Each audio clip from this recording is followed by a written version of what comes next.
আসসালামু আলাইকুম। আজকের এই ক্লাসে আমি তোমাদের সাথে ডিফরেস্টেশনের উপরে একটা চমৎকার প্যারাগ্রাফ শেয়ার করব। পূর্বে আমি তোমাদের সাথে অনেকগুলা প্যারাগ্রাফ শেয়ার করেছি। তোমরা যারা প্রতিটা শ্রেণীর জন্য কোন প্যারাগ্রাফগুলা মোস্ট ইম্পর্টেন্ট সেটা যদি জানতে চাও এবং সেই সমস্ত প্যারাগ্রাফগুলো যদি দেখতে চাও, তাহলে তোমরা আমাদের এই চ্যানেলের মধ্যে আসবে এবং এখানে প্লেলিস্ট রয়েছে। আমি এখানে ইম্পর্টেন্ট প্যারাগ্রাফ একেবারে প্লেলিস্ট করে রেখেছি, তোমরা চাইলে দেখতে পারো। তো তারই ধারাবাহিকতায় আজকে আমি তোমাদের সাথে ডিফরেস্টেশন যে প্যারাগ্রাফটা রয়েছে সেটা শেয়ার করব। দেখো, শুরুতে তোমরা এভাবে লিখবা, ডিফরেস্টেশন মিন্স এই যে গাছপালা কেটে ফেলা, এটার অর্থ ডিফরেস্টেশন অর্থ cutting down too many trees, অনেক বেশি গাছ কাটা। ডিফরেস্টেশন অর্থ হচ্ছে অনেক বেশি গাছ কাটা। উইদাউট প্লান্টিং নিউ ওয়ান্স, একটা নতুন গাছ না লাগানোর পরিবর্তে বেশি বেশি গাছ কেটে ফেলাই হচ্ছে deforestation. People cut trees for farming, এবং এই যে গাছপালা কাটা হচ্ছে, কেন কাটে মানুষজন? পিপল কাট ট্রিজ, গাছপালা কাটে ফর ফার্মিং, ফার্ম করার জন্য, বিল্ডিং হাউজেস ঘরবাড়ি তৈরি করার জন্য, অ্যান্ড মেকিং ফার্নিচার, এবং ফার্নিচার তৈরি করতে মানুষ কিন্তু এই কাজগুলোর জন্য গাছপালা কেটে ফেলে।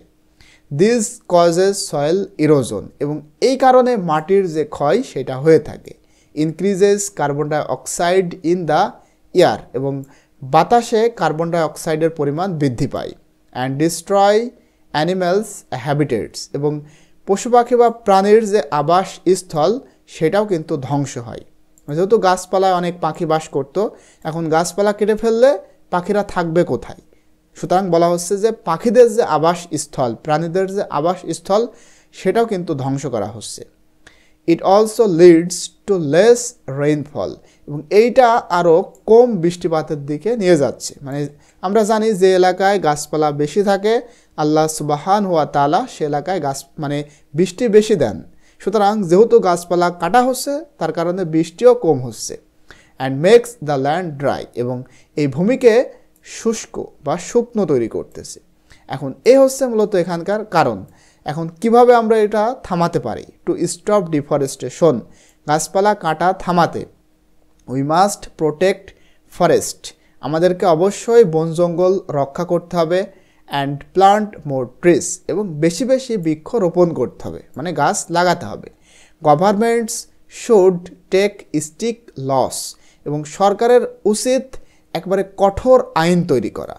Two prevent illegal tree cutting, একেবারে ইলিগাল, যেটা লিগাল না, ঠিক আছে, এমনভাবে যদি কেউ গাছ কাটে তার বিরুদ্ধে তাকে প্রতিরোধ করতে কঠোর আইন সরকারের করা উচিত। People should also support reforestation, মানুষের আরও উচিত সাপোর্ট করা বা সমর্থন করা পুনরায় গাছ লাগানোকে। গাছপালা কাটার পরিবর্তে মানুষকে বেশি বেশি গাছ লাগানো উচিত, এইটাকে সাপোর্ট করা উচিত। এইটার যে রিফরেস্টেশনের যে প্রোগ্রাম, ঠিক আছে, রিফরেস্টেশন যে কর্মসূচি, রিফরেস্টেশন প্রোগ্রাম এখানে একসাথে, রিফরেস্টেশন প্রোগ্রাম পুনর্বনায়ন যে কর্মসূচি সেটাকে সাপোর্ট করা উচিত। টু সেভ নেচার, প্রকৃতিকে রক্ষা করতে। অ্যান্ড ফাইট ক্লাইমেট চেঞ্জ, এবং জলবায়ুর যে পরিবর্তন সেটার সাথে ফাইট করতে, সেটাকে রক্ষা করতে মানুষকে রিফরেস্টেশন করতে হবে। সুতরাং ডিফরেস্টেশন না করে মানুষকে রিফরেস্টেশন করতে হবে, ঠিক আছে। এখানে দেখো আমি বাংলাটা লিখে দিয়েছি, তোমরা চাইলে বাংলাটাও দেখতে পারো।